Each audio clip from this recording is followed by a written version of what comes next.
Hello everybody, welcome over to another Gran Turismo 7 video by Kyle Rose, a member of Kirith Esports.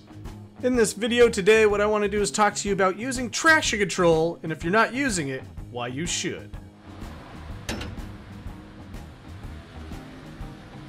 So in this video, we're going to go over how I use traction control and why I use it with the Group 3 cars in particular. Now I know there's a bunch of people that are already getting really furious on their keyboards and they're ready to light me up saying, no, you don't need to use traction control, it's not going to make you faster, blah blah blah. Don't worry about it. This video is probably not for you. If you are really hardcore about using traction control, I completely understand. That is your option.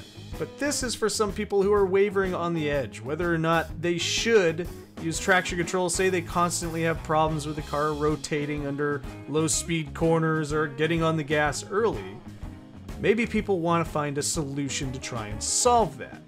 In my opinion, traction control is a necessary tool in this game to be consistently fast and being competitive in, say, daily races.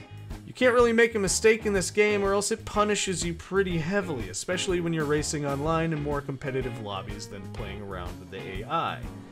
What traction control can do is add that consistency to your race, which makes you significantly faster, knowing that you have the confidence in the traction of the car. So, what I did to kind of illustrate the point a little bit clearer for some people is I took the Viper to Daytona, and the Viper is notoriously tail happy at Daytona.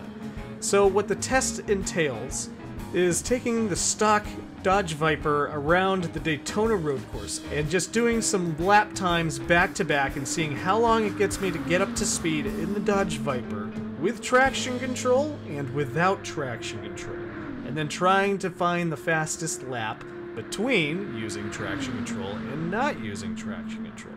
So we're going to take the Dodge Viper to Daytona. Let's head over there right now. Alright, we're going to click on this, we're going to click down here, go time trial, go to the road course. Okay, we're back on the track here. We got zero traction control coming up first. That is the idea. As we roll across the line here, we set our first time as a 42.415. And then in the next lap, we immediately just do a nice little loop-de-loop at the International Horseshoe. We were able to keep it on the track on the first one without traction control, but having a little bit of difficulty on the second lap as soon as we start pushing a little bit. So here's a close-up of the throttle. You can see how fast the car rotates once you add just a little bit of throttle. So anyways, doing some more laps here. We get down to a 41.223. Not too bad, but on the next lap, again, coming out of here, it's just balancing, and we just lose it. We get a loopy again. Park it in the grass. It's disappointing. Okay, so we get out of the grass, immediately back onto the back straight, and we just lose it right here. This is, again, zero traction control. Just having an issue getting that consistency, finding that balance. But anyways, we're coming up here on the outside. We get our 41.057. I think we can get into the 40s here, the 1 minute 40s. So that's going to be our goal here in the next few laps. But as you can see, again, getting on the back straight, getting super sideways, hitting the wall. Why not just do a 360 barrel roll? We're coming in here, though, so now what we're going to do is we're going to kind of lay in the wood a little bit, really be patient.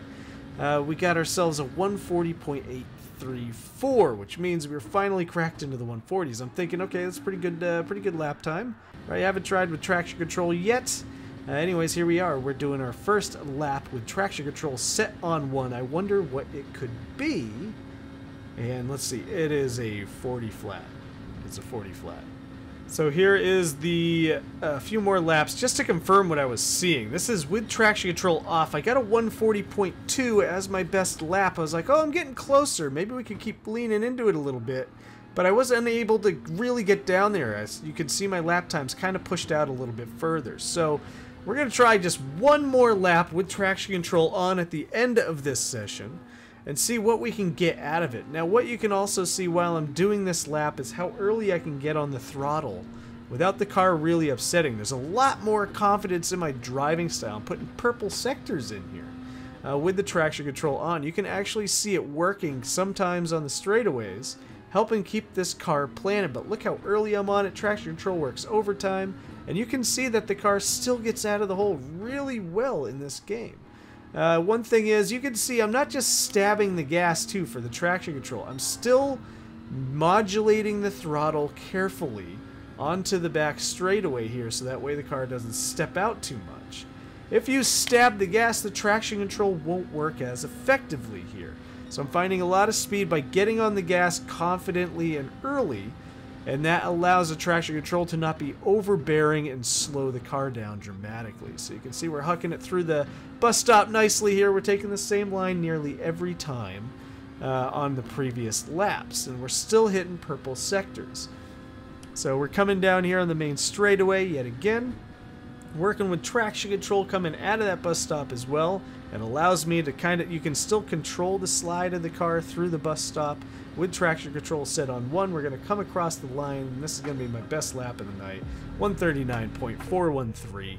I end it there. We hit a barrier. Screw it. Send it into the Shadow Realm. We're coming for another one, but as you can see, this is a comparison between my first lap, which did not have traction control.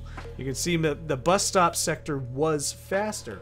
My opinion is, on Group 3 cars, is having traction control set on 1, especially for the longer races, is going to give you more confidence, it's going to give you more consistency, and as long as you're not stabbing the throttle on and off, just modulate it, man. Just modulate the throttle. Modulate, modulate, modulate. Again, this is just advice for those who aren't as comfortable just running traction controls off. It is totally an option for those of you who enjoy running traction control off. More power to you. But in my opinion, and what I like to do to be able to really bring the hammer down and to have a lot more fun in daily racing, is I run TC1 knowing that I have a little bit of a security blanket to race hard. So, again, thank you everybody for watching. It's Kyle Rose with Gear Thief Sports. I stream on Twitch quite a bit during the week. I also post videos like this on my YouTube channel, so go ahead and like and subscribe if you enjoyed this video or if you enjoyed the content on my channel. Go ahead and check out the other videos. Sometimes I post up some race replays from races that I had over on Twitch. I do NIS and stuff over on Twitch as well. Don't forget to subscribe to the Kirith's channel as well, as he has a ton of Gran Turismo 7 content, more than I'll ever upload. If you all want to see more videos like this, let me know in the comments down below. Tell me what you thought about the video. I know that some of you are eager to let me know what you think about the traction control situation and whether or not Gran Turismo is a sim or arcade racer, but I want to hear your feelings on it. So please leave me a comment if you guys have a specific video you'd like to see me make. So until next time, have a wonderful evening, day, afternoon, whichever. Bye-bye.